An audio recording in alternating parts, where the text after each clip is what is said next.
So guys, the last video, obviously we got it running. Everybody was excited. We were over the moon. It's running beautifully. So I thought this would be a good point to actually go through all our build sheet, what we have into this Subaru swap so far. I know it's a build lots of people are interested in doing. So let's get started. Obviously, we got a rebuilt engine. I had nothing to start with. I contacted Subi Swaps. If you've been following this series, you know where that went. But I got an engine from them and I was supposed to get everything I needed in the kit.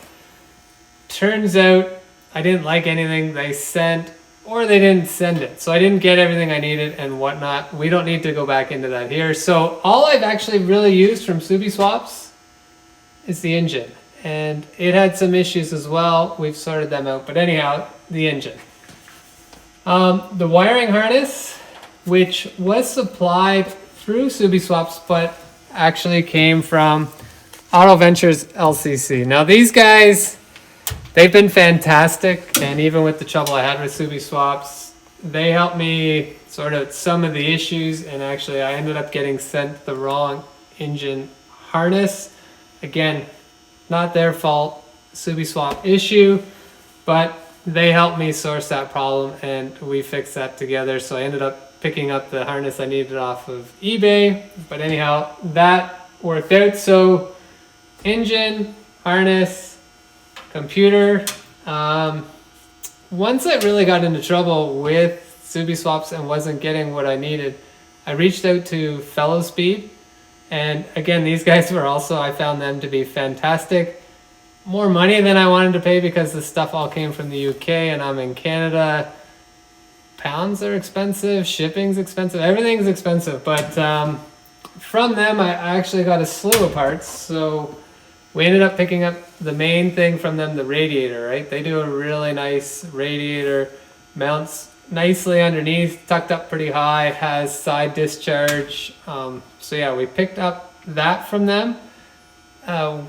With that radiator, you actually do go through the chassis, so we obviously got these chassis strengtheners through them. We went for all the pre-bent pipe kit from them, or hoses and pipes from them, silicone hoses from them, and you know, I know you've seen the videos, so I'm standing right here. The only pipe you can actually see is this one. If Sean looks underneath, you can see some of them routed back to the radiator there. That one on the driver's side still hanging a little low, but we're still cleaning and buttoning up. As you can see, I got some wires hanging, but it's running. We're in the cleaning up process, so we're gonna go through that. We also got the exhaust from them, and man, I love this exhaust. So if you are in the market for an exhaust, very nice job, very clean. I like the way it fit. Sounds good. So again, that was Fellow Speed. We did the accelerator cable, the heater core. I originally bought an inline fuel pump from them, and they also have a special adapter for the split fuel tank to screw on to give you a bigger diameter like hose bib out of it. What else did we do? Oh, so obviously we adapted this engine to the stock Subaru, stock Volkswagen, and I'm saying stock Volkswagen. Ours is re-geared, rebuilt, beefed up, but it's a stock transaxle housing from VW, and to do that you have to buy an adapter plate.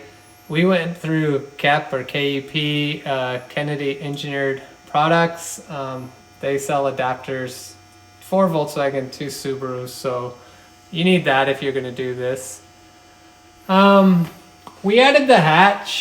I know you don't have to. I'd highly recommend it. It's made life so much better. If you could get a bigger hatch, even I think even type 3 or whatnot some people are doing. This one's out of a bay window. It worked pretty well, but if it was a few inches bigger, that would be better. And finally, to monitor all the new like water temp and whatnot, we ended up going through Speed Hut for our gauges.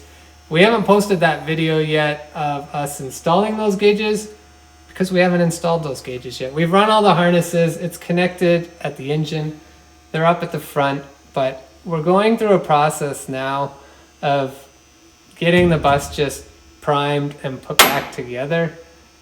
So those gauges will be going in very soon, so that video will be coming up.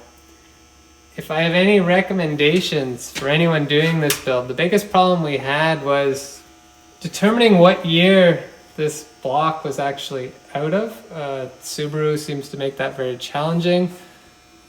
I don't know, I looked up the VIN, engine block VIN many times. I searched many forums and it seems that lots of people struggle with that. I struggled with that, could not get exact details for what I needed. So we went by the ECU, and that I could determine was out of a 2004 Impreza. So that's what we based everything else off of. Now, if you're going to do the build, I'd recommend buying a whole car. Okay, get the harness, get the computer, get the engine out of an old Impreza or whatever that somebody's scrapping, and get the harness modified or modify it yourself from there. But that way you know everything matches. You're not going to have, like, the issues when this wouldn't start was our crankshaft and cam gear did not match our ECU. You wouldn't have these problems, obviously. Take it out of a running car. So if I was to do this again, that's the road I'd walk down. Fuel pump, we do have a video on that where we did upgrade to the in tank. I think in the long run I'll be very happy. When we were having the issues, it seemed like it was running way more than it needed to. It was whistling, it was loud. So I did it, one of the reasons I did it was to be quiet, and maybe it will be quieter once the tank's full of fuel and the pump is totally submerged. Right now there's just a small jerry can poured in. But anyhow, we got ours at Speedway Motors, so that should sum up the parts. So thanks for watching. Keep following along. This thing's going to be on the road very soon. We plan to get it out to lots of shows this year. Work out any kinks we have, and then we'll be finally getting it painted. Alright, so that's everything we did. I'll post down below, we'll post a link, or I'll give a description of everywhere we source parts from. Obviously they're not the only guys, so there's other people out there, but this is what we did. This is how it worked for us. Alright guys, so that's it for tonight. Thanks for watching. Don't forget to subscribe. Check out our store. Maybe buy us a coffee. We've always got merch. We've got new products coming out. Bus eyes are back in stock. We like to keep these in stock. Angry Eyes are a top seller. And don't forget, any money we make on this channel, and we are trying to actually make some money on this channel, is going right back into the project. So anything we are buying, we are filming, we are showing you, we're giving you our honest opinion. So check it out. Help us out. Check out the store. Get some stuff. Thanks for watching. Don't forget to subscribe, and we'll see you out there.